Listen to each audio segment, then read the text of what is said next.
होइन हो, मैले नबुझेको कुरा यो इज्जत अनि बेइज्जत।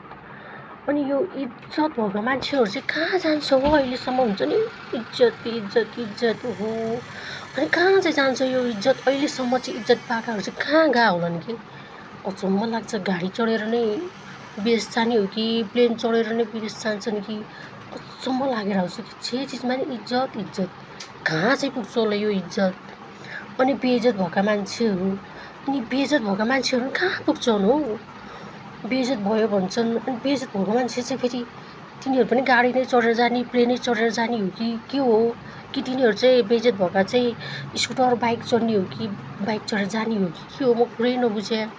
अनि कहाँ जान्छ यो इज्जत पनि कहाँ जान्छ बेइज्जत पनि कहाँ जान्छ है। मान्छे त्यही भन्छ नि यो गऱ्यो भने इज्जतै त्यो गऱ्यो भने बेइज्जतै कहाँ जान्छ इज्जत र बेइज्जत। सम्म लाग्छ हो मैले बुझ्दै बुझिनँ कहाँ जान्छ होला भनिदिनुहोस् न हो।